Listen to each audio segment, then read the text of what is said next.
Laptop पे on कर लूं, आप में से कुछ लोग कह रहे हैं पर उस पे पेन वैसे भी नहीं चल पाएगा, रहने दो, छोड़ो।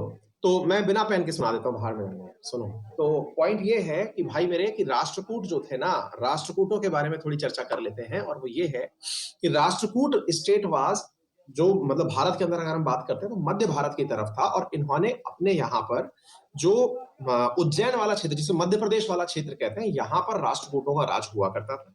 ठीक है ना। यहाँ पर अगर आप देखते हैं तो ये सबसे महान राजाओं के अंदर गोविंद तृतीय और अमोघ वर्ष को सबसे प्रमुख राजा यहाँ पर माना गया है। कविराज मार्ग रचना करने वाले जो लेखक थे वो यहाँ पर गोविंद तृतीय के दरबार में बैठे करते थे। और इनके समय पर सुलेमान जो है वो भारत की यात्रा पर आए। ठीक है ना।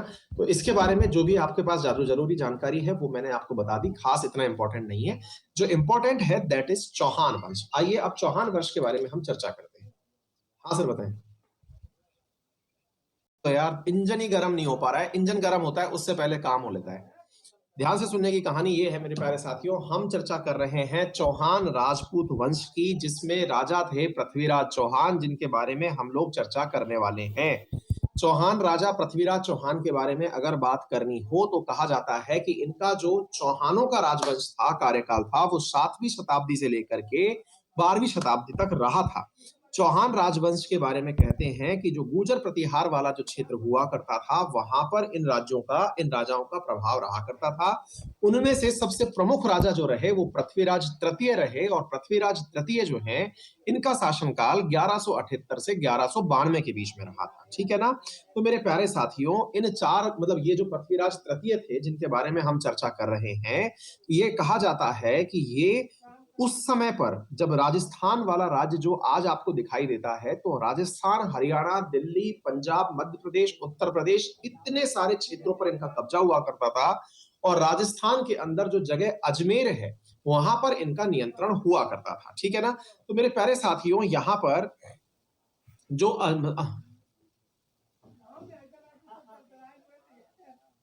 तृतीय हैं, इनका क्षेत्र विस्तार बहुत था।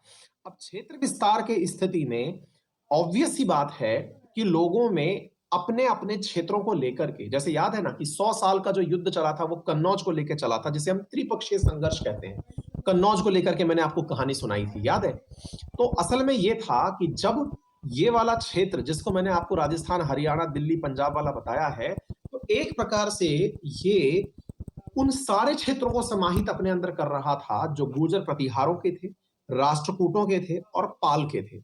उनमें भी उस समय पर कन्नौज जो है वो सबसे प्रमुख हुआ करता था। तो कन्नौज की कहानी कुछ इस प्रकार है मेरे प्यारे साथियों, कि कन्नौज के राजा हुआ करते थे उस समय पर जयचंद।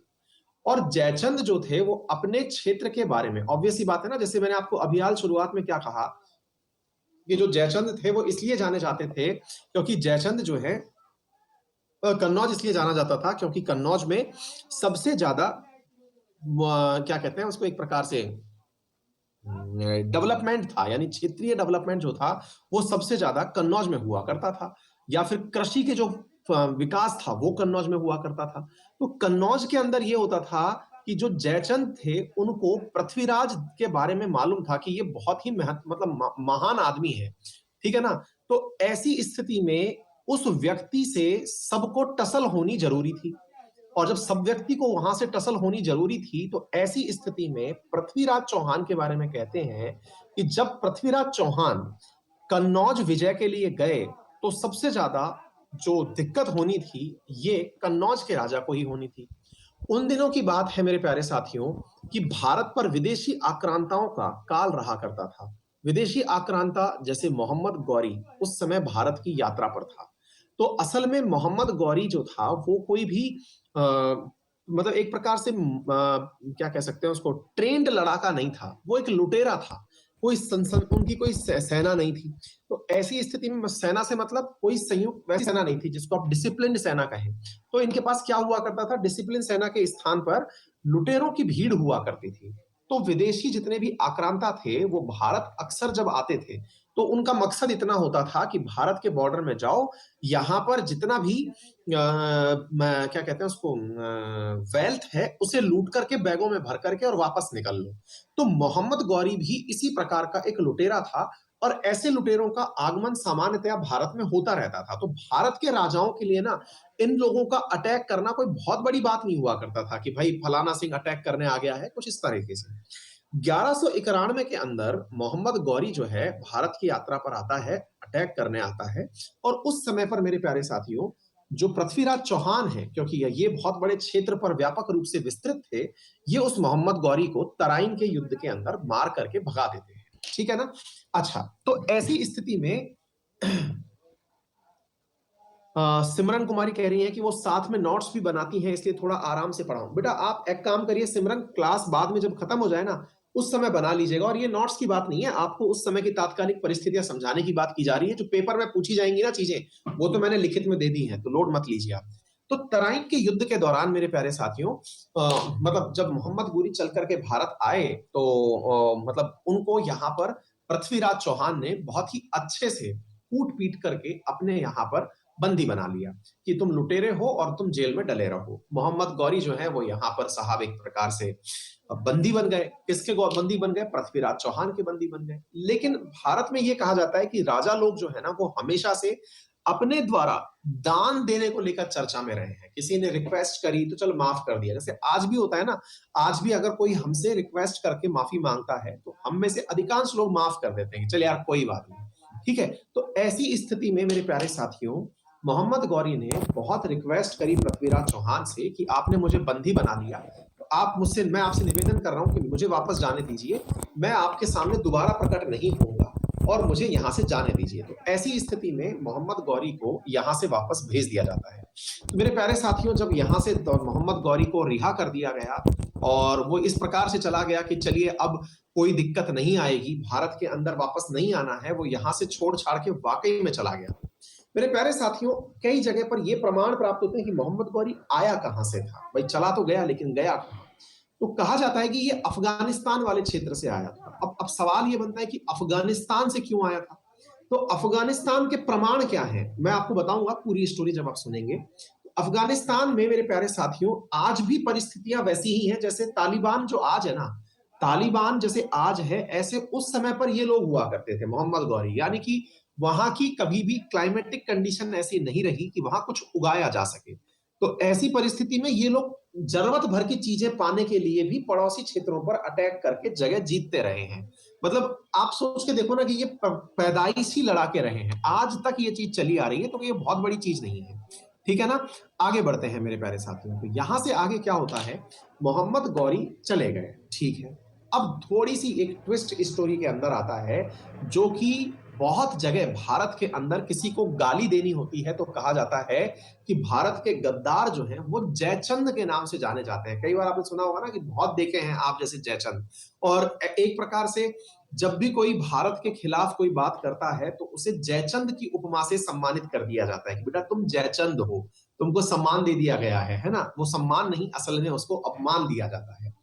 तो जयचंद की कहानी क्या है, अब मैं आपको वो बताता हूं। मेरे प्यारे साथियों, असल में ऐसा कहा जाता है कि जयचंद के यहाँ पर उसकी एक बहन थी। कुछ लोग बहन कहते हैं, कुछ लोग बेटी कहते हैं। जयचंद की बेटी थी, आप ये मान करके पढ़े चलें, जिसका नाम था संयुक्ता। मेरे प्यारे साथियों, संयुक्ता जो थी वो मन ही मन, मतलब क्या कहते हैं, पृथ्वीराज चौहान को संयुक्ता कहते हैं, कई जगह उन्हें संयोगिता कहते हैं, संयोगिता स्वयंवर कहते हैं। अब वही वाली बात है ना कि वो कौन थी, अब ये इतिहास में सही बात भी है गलत बात है ये नहीं पता है, लेकिन कुछ कोई तो थी। ये कहा जाता है कि जो संयुक्ता थी या संयोगिता थी, उसने पृथ्वीराज चौहान की ख्याति बहुत सुनी थी। जैसे नहीं होता है कि भाई आज आप रह कहीं भी रहे हो, लेकिन आपको पता है अगर कोई भी भारत के अंदर कोई बहुत ही सुपरस्टार टाइप का आदमी इस समय हिट हो रहा हो तो सबको पता चल ही जाएगा ना। तो संयुक्ता जो थी वो मन ही मन पृथ्वीराज चौहान को अपना हस्बैंड मान चुकी थी कि भाई अगर पति हो तो ऐसा हो। जैसे कहते हैं ना मीराबाई के बारे में कि मीराबाई ने भगवान श्री कृष्ण को अपना सब कुछ मान लिया था, तो एग्जैक्टली संयुक्ता जो है उन्होंने पृथ्वीराज चौहान को अपना सब कुछ मान लिया था। और संयुक्ता की बात जो थी वो पृथ्वीराज चौहान, देखिए कहां का राजा था जयचंद, कन्नौज का था। और कन्नौज सांस्कृतिक रूप से और या कहा जाए तो समृद्धि के रूप से बहुत ज्यादा हिट था, क्योंकि पैसे वाली जगह थी, मैंने पहले भी आपको बताया है। तो होता यह है कि संयुक्ता जो है वो अपने द्वारा एक लेटर पृथ्वीराज चौहान को भिजवाती हैं। क्यों भिजवाती हैं? क्योंकि जयचंद ने उनका स्वयंवर रखा हुआ था। कि स्वयंवर के दौरान वो लोग जो कि यहाँ पर मतलब एक प्रकार से इसको संयुक्ता को स्वयंवर करके ले जाना चाहते हैं, वो आए और स्वयंवर का मतलब कोई भी जो एलिजिबल बैचलर यहाँ पर प्रूव होगा वो आकर के संयुक्ता को अपने साथ ले जा सकता है।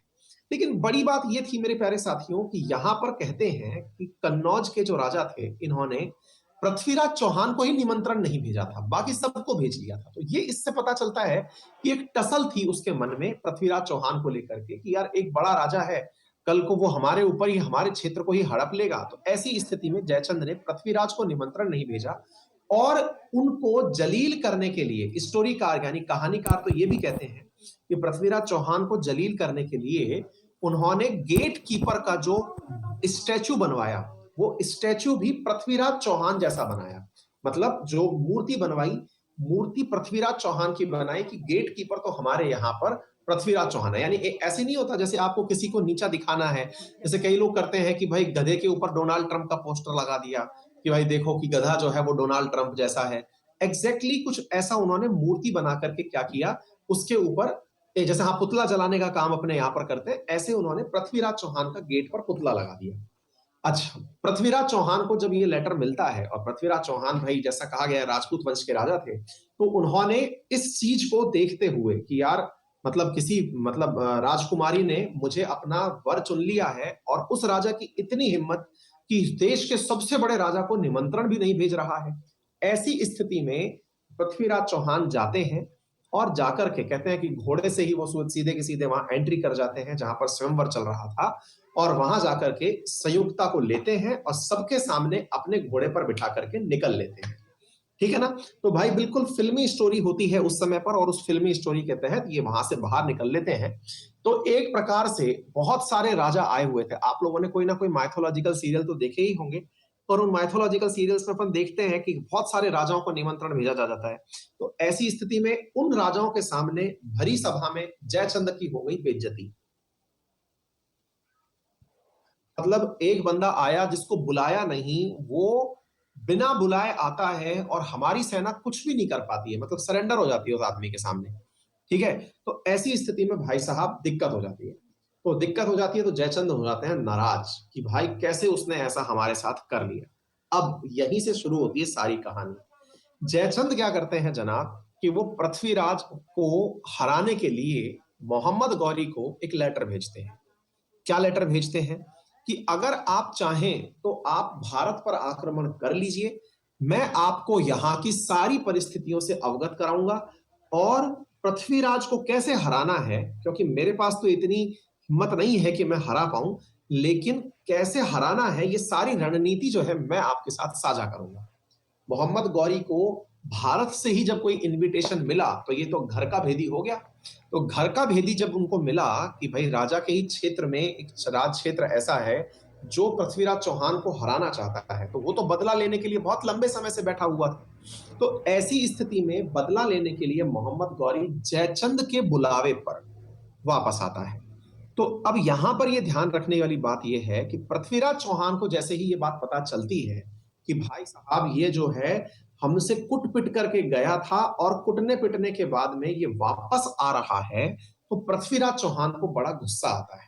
और जब गुस्सा आता है तो भाई वो उसको मारने के लिए मेरे प्यारे साथियों वापस चल पड़ते हैं कि चल बेटा तेरे को हम लोग जो है वो क्या कहते हैं अब इस प्रकार का सबक सिखाएंगे कि तू कभी यहां पर एंट्री नहीं कर पाएगा। तो मेरे प्यारे साथियों दिल्ली के पास एक जगह थी जिसका नाम है तराइन। देखिए आप लोग अभी मैं आपको इंडिया से मैं और मैं आपको बताऊंगा कि किस प्रकार से भारत के अंदर नेचर आई है। अब ध्यान से सुनिएगा। तो मेरे प्यारे साथियों ऐसी स्थिति में जयचंद के द्वारा भेजे गए इनविटेशन पर मोहम्मद गौरी इंडिया आता है। इंडिया आकर के दिल्ली के पास तराइन नामक स्थान पर युद्ध का क्षेत्र तय होता है। पृथ्वीराज चौहान अजमेर से दिल्ली आज भी ज्यादा दूर नहीं है, 500-600 किलोमीटर है। इतनी दूर की यात्रा पर निकल रहे थे अपनी पूरी सेना के साथ। पहले ऐसा तो होता नहीं था कि सेना को आपने एयरलिफ्ट किया और सीधा मैदान में छोड़ दिया। पहले सेना जो थी वो पैदल चला करती थी, है ना, पैदल चलती थी या घुड़सवार पे चलती थी। तो जयचंद ने रास्ते में बहुत सारी मवेशी खड़ी कर दी। ऐसा कहते हैं कि उसने जो गाय भैंस बकरी होती है ना, उनमें से गाय की बछिया, बछिया बोलते हैं गाय की बच्ची को, उनको रास्तों में खड़ा कर दिया। गाय की बच्चियों को जब बछिया को रास्ते में खड़ा कर दिया तो जयचंद जो है वो इस हरकत के पीछे थे, ये पृथ्वीराज को नहीं पता था। ऐसी स्थिति में जैसे कई बार आप लोग भी रास्ते में चल रहे होते हैं, अचानक गाय भैंस आ जाती है तो आपकी गति रुक जाती है, और फिर गति रुक जाती है तो फिर आप टालम-टोल होते हैं, दाएँ-बाएँ से निकलना चाहते हैं। तो ऐसी स्थिति में बहुत सारी मवेशी सड़क पे आ जाने से जो सेना थी, उस सेना का रूट बिगड़ गया। मतलब सैनिक जो है वो तितर-बितर हो गए, जो अभी तक हाँ, अभी तक सीधे-सीधे चल रहे थे वैसे नहीं चल पाए और वो तितर-बितर हो गए। ऐसी स्थिति में घात लगा करके मोहम्मद गौरी बैठा हुआ था। अब वो तो था ही लुटेरा। तो वो जो सेना अभी तक डिसिप्लिन थी, देखिए सेना का सिस्टम होता है, आप उसको अगर एक साथ ऑर्डर देंगे, तो ऑर्डर देने पर ही वो ऑर्डर को एग्जीक्यूट करेगी। आपने अचानक धोखा दे दिया, सेना तैयार नहीं है और उस समय पर मेरे प्यारे साथियों, सेना के ऊपर छिपी हुई सेना ने अटैक कर दिया और तराइन नामक स्थान पर मेरे प्यारे साथियों, ये घटना हुई और वहां पर सेना के ऊपर हुए इस अटैक को जिसको कि सेना नहीं समझ पाई, बड़ी संख्या के अंदर सैनिक मारे गए और मोहम्मद गौरी ने पृथ्वीराज चौहान को गिरफ्तार कर लिया। अब यहीं से आगे बात ये निकलती है कि भाई पृथ्वीराज चौहान को गिरफ्तार तो कर लिया, लेकिन गिरफ्तार कर लिया तो मारा गया या नहीं मारा गया, इसको लेकर के मेरे प्यारे साथियों बहुत सारी बातें कही जाती हैं। अब उन बहुत सारी बातों के अंदर जो सबसे बड़ी बात है वो यही है कि बहुत सारे ऐसे दृश्य फिल्माए गए हैं या फिर ऐसे बहुत सारी फोटोज हैं जिसमें यह बताया जाता है कि किस प्रकार से मोहम्मद गौरी को मारा था पृथ्वीराज चौहान ने। अब क्या कहते हैं इसके बारे में, अब मैं आपको वो बताता हूं। मेरे प्यारे साथियों, दिल्ली की गद्दी पर मोहम्मद गौरी काबिज हो जाता है और वो अपने गुलाम जिसका नाम था कुतुबुद्दीन, हाँ, उस कुतुबुद्दीन को दिल्ली की गद्दी सौंप देता है। देखिए उनका कभी भी पहले ऐसा होता था ना, मतलब मुगल्स को इंडिया में इज्जत क्यों मिलती है? कहते हैं कि मुगल्स इकलौते ऐसे आक्रांता थे जो लूटने नहीं आए थे, रहने आए थे। हमारे यहाँ पर इतना ज्यादा एक्सेप्टेंस रहा है हमेशा विदेशी आक्रमणों के लिए कि अगर आप हमारे देश पर अटैक कर रहे हो और अटैक करके आप हमारे ही देश में रुकना चाहते हो, तब तो स्वागत है। जैसे हमने अंग्रेजों का भी इसलिए विरोध नहीं किया, ठीक है आप आए हो, हमको कुछ सिखा के जाओगे, लेकिन आए और लूट के चले गए, ये चीज हमको बर्दाश्त नहीं है, है ना? तो अंग्रेजों के साथ भी हमने यही कहा कि आप लुटेरे हो तब तो अच्छे नहीं हो, लेकिन अगर आप रहने आए हो तो स्वागत है। हमारे अंदर ये मतलब हमेशा से ही सद्भाव की भावना रही है, वसुधैव कुटुंबकम हम मानते आए हैं। तो उसने अपने गुलाम को मेरे प्यारे साथियों यहाँ पर, जिसका नाम कुतुबुद्दीन था, उसको दिल्ली की गद्दी पर बिठा दिया और अपने सीप सलाहकारों को बुला करके कहा कि आओ, जिन्होंने मुझे इस हिंदुस्तान को जीतने में मदद की है वो अपने अपने हिस्से का मेरे पास से सामान ले जाओ। यानी कि आपने जीतने में मदद की है तो आपका कुछ तो क्रेडिट बनता है ना।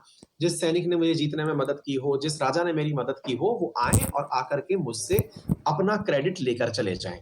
तो ऐसी स्थिति में मेरे प्यारे साथियों कहा जाता है, अब ये सब माइथोलॉजिकल स्टोरीज भी हैं, कुछ के पीछे सही तथ्य भी है, कुछ के पीछे बड़ी चढ़ी बातें भी हैं। जयचंद भी वहां हाजिर होता है और जयचंद हाजिर जब होता है तो जयचंद सोचता है कि सबसे बड़ा इनाम उसी को मिलेगा। किसको मिलेगा? जयचंद को, जिसने कि मोहम्मद गौरी को बुलाया है अपने यहाँ पर जीतने के लिए। जयचंद जब पहुंचते हैं तो मोहम्मद गौरी उनकी हत्या करवा देता है। हत्या क्यों करवा देता है? तो कहा जाता है कि उसको मारने से पहले मोहम्मद गौरी कहता है कि जो अपने देश का ना हुआ, जो अपनी बेटी का ना हुआ, जो अपने दामाद का ना हुआ, वो किसी और का क्या हो सकता है? तो तुम मेरे वफादार नहीं हो सकते। तो ऐसी स्थिति में मैं ऐसे लोगों को अपनी टीम में नहीं होने दे सकता और उसको, जयचंद को मार दिया गया। अच्छा, लेकिन अब यहाँ पर दूसरा सवाल बनता है कि पृथ्वीराज चौहान का क्या हुआ? तो मेरे प्यारे साथियों, ऐसा कहा गया है पृथ्वीराज चौहान के एक दरबारी कवि थे जिनका नाम था चंद्रवरदाई। राजस्थान के अंदर इस चीज को बहुत पढ़ा जाता है। पृथ्वीराज चौहान के ऊपर बहुत सारी पुस्तकें लिखी गई हैं, इसमें पृथ्वीराज रासो बड़ी फेमस है। चंद्रवरदाई जो थे वो, जैसे मैंने कल आपको यानी कि लास्ट एक क्लास में पहले भी बताया था कि किस प्रकार से राजा अपने लिए सलाहकार लोग रखा करते थे, है ना? तो ऐसे ही जो चंद्रवरदाई थे वो अपन के राज कवि थे, यानी कि जो राजा की महानता को लिखा करते थे। तो चंद्रवरदाई जो है वो इस कथा को इस प्रकार से लिखते हैं कि मोहम्मद गौरी ने पृथ्वीराज को अंधा करवा दिया था। और अंधा करवाने के बाद से मतलब उनको दरबार में बिठाया गया था और ये देखने के लिए कि पृथ्वीराज की एक बहुत बड़ी विशेषता बताई गई थी उस समय पर। कहते हैं कि भारत में अब तक 3 ही, यानी पूरा इतिहास, अब ये थोड़ा ज्यादा माइथोलॉजिकल हो जाएगा, लेकिन फिर भी आप सुनना चाहें तो सुन लीजिए। कहते हैं कि अब तक इतिहास में 3 ही राजा ऐसे हुए हैं जिनको कि शब्द भेदी बाण का आशीर्वाद था। शब्द भेदी बाण का मतलब हुआ जहां से आवाज आ रही है उस व्यक्ति को मारना या उस जगह पर निशाना बनाना, ये शब्द भेदी बाण कहलाता है। ठीक है ना? तो ऐसा कहा जाता है। तो पहला कहते हैं कि सबसे पहला जो आशीर्वाद प्राप्त था वो था राजा दशरथ को, जो भगवान राम के पिता थे। उनके बारे में कहते हैं कि उन्होंने जो है शब्द भेदी बाण के साथ ही मतलब राजा को मतलब वो किया था, क्या कहते हैं, वो कौन सा था, श्रवण कुमार जो था, श्रवण कुमार को मारने का जो काम किया था वो मतलब श्रवण कुमार को जो गलती से मार दिया था वो आवाज सुन करके ही मार दिया था, है ना? तो एक चीज तो इसके बारे में कही जाती है दशरथ के बारे में। दूसरी बात कही जाती है मेरे प्यारे साथियों कि बाली जो थे ना, मतलब भगवान राम जब त्रेता युग में जब आए थे तो बाली को उन्होंने शब्द वेदी बाण के द्वारा ही मारा था, ऐसा कहते हैं। एक प्रमाण और मिलता है, वो भगवान श्री कृष्ण को लेकर के मिलता है कि उनके पैर पर तीर लगा था, वो उससे मरे थे। अब क्या सही है क्या गलत है ये सब मतलब ईश्वर को पता, लेकिन कहते हैं कि तीसरा जो इतिहास में, अब भाई ऑब्वियस ही बात है ना कि कथाकार अगर आप अपने यहाँ पर रख लिए हो तो वो बातें बढ़ा चढ़ा करके ही बताएगा। तो ऐसी स्थिति में तो जो चंद्रवरदाई ने इनके बारे में बात कही वो यही कही थी कि ये अब तक के तीसरे व्यक्ति थे जिनको शब्द भेदी बाण की कैपेसिटी थी जिनके पास में, तो वो पृथ्वीराज थे। पृथ्वीराज की इस कला को देखने के लिए, क्योंकि भाई इतनी अद्भुत कला कैसे हो सकती है किसी व्यक्ति के पास, कैसी अद्भुत कला कि वो मतलब केवल आवाज सुन करके ही अपना मतलब तीर तीर चला दे और सामने वाली पार्टी को ढेर कर दे।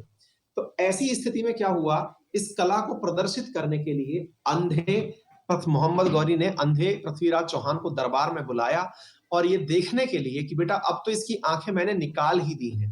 तो ऐसी स्थिति में आवाज निकालने के बाद में इसको मतलब आंखें निकाल दी हैं तो मैं तो दिखाई दे ही नहीं रहा हूं। तो मैं दिखाई नहीं दे रहा हूं तो एक घंटा बजाया जाता है जो ऊपर लगा होता है ना, बैल बजाई जाती है और उस बैल के ऊपर तीर मारने के लिए कहा जाता है कि हाँ हम घंटा बजा रहे हैं, तीर मार के दिखाओ इस आवाज पर। ठीक है ना? तो ऐसी स्थिति में उस घंटे पर मारने के लिए वो निशाना बनाने के लिए तीर चलाते हैं। ऐसा कहा जाता है कि उस समय पर वहां पर चंद्रवरदाई उपस्थित थे और उन्होंने उस घंटे की आवाज से ज्यादा उन्हें क्या कहते हैं उसको, पृथ्वीराज चौहान को एक लाइन बोली जो पृथ्वीराज चौहान के दिमाग में घर कर गई और वो ये थी कि 4 बांस 24 गज, बांस और 24 गज, 4 बाज 24 गज, अंगुल अष्ट प्रमाण, मतलब 8 उंगलियां, मतलब दूरी को नपवाया था। 4 बांस 24 गज, अंगुल अष्ट प्रमाण, ता ऊपर सुल्तान है मत चूके चौहान। मतलब चंद्रवरदाई ने कहा कि इस समय पर जो राजा बैठा हुआ है वो तुमसे इतनी दूरी पर बैठा हुआ है, तुमको तो दिखाई दे नहीं रहा क्योंकि तुम्हारा तो प्रदर्शन किया गया है यहां पर। तुमको घंटा बजवा करके उस घंटे पर मारना है, उस घंटे पर निशाना लगाना है, ये तो मोहम्मद गौरी देखना चाहता है। लेकिन अगर मेरी आंखें चालू है, चंद्रवरदाई को तो मारने का अलाउ नहीं था ना भाई, क्योंकि मैंने आपसे पहले कहा था कि कवियों को नहीं मारा जाता था। तो ऐसी स्थिति में बोले 4 बांस 24 गज, अंगुल अष्ट प्रमाण, ता ऊपर सुल्तान है मत चूके चौहान। और ऐसी बात सुनते ही उन्होंने अपने अनुभवों का उपयोग करते हुए तीर चलाया और उससे मोहम्मद गौरी वहीं ढेर हो गया। ऐसा चंद्रवरदाई के नाटक के अंदर, चंद्रवरदाई के द्वारा कही गई कहानियों के अंदर लिखा गया है। ये है वो पूरी जानकारी जो कि आप लोगों को पता होनी चाहिए। और मतलब तब से ही इस चीज के बारे में बहुत ज्यादा मतलब भारत में ये चीज कही जाती है चौहान के बारे, पृथ्वीराज चौहान के बारे में, और बहुत ही बड़े योद्धा के रूप में इन्हें पहचाना जाता है। और मतलब जयसिंह को एक गाली के रूप में पहचाना जाता है। चंद्रवरदाई की ये जो पंक्ति है इसके ऊपर बहुत सारी जगह पर बहुत सारे पोस्टर्स भी आज के नहीं लंबे समय से बने हुए हैं। तो ऐसी स्थिति में मतलब अब हमारे लिए भी ये जानना जरूरी हो गया था कि भाई क्या है पूरी कहानी। उम्मीद है आपको आपके इतिहास से कुछ बात पता चली हो, ठीक है ना? अच्छा, संयुक्ता का क्या हुआ? ये कौन बालक है? ये कौन बालक है? अनामिका, संयुक्ता का क्या हुआ? बच्ची वो उनके साथ ही सती हो गई, ठीक है ना? पृथ्वीराज चौहान के साथ ही सती हो गई, ऐसा पता चलता है। अब यहाँ पर 2 बात, तो कहा जाता है कि उनके सिक्योरिटी गार्ड्स ने पृथ्वीराज चौहान को मार दिया था, क्योंकि कुतुबुद्दीन ऐबक ऐबक जो था, वो तो सत्ता में बैठ ही चुका था ना, तो फिर उन गार्ड्स ने मार दिया। ये भी कहा जाता है कि पृथ्वीराज चौहान को यहाँ से अफ़गानिस्तान ले जाया गया और वहाँ पर उनका मतलब वो बनाया हुआ है, पृथ्वीराज चौहान का मकबरा है, यानी कि उन्हें वहाँ दफनाया गया था अफ़गानिस्तान ले जाकर के, ठीक है ना? तो ये सारी बातें हैं। ठीक है भाई? तो उम्मीद है आप लोगों को ये कहानी थोड़ी इंटरेस्टिंग लगी होगी। तो ये सारी जानकारी मैंने अब आपको दे दी है। मोहम्मद गौरी कौन थे, कहाँ से आए, क्या कुछ किया, युद्ध कब हुआ, ये तराइन का दूसरा युद्ध था, ये सारी स्टोरी मैंने अब आप लोगों को अच्छे से सुना दी है। बैटल ऑफ तराइन अच्छे से सुना दिया है। उम्मीद है सभी लोगों को ये बात अच्छे से समझ में आ गई होंगी।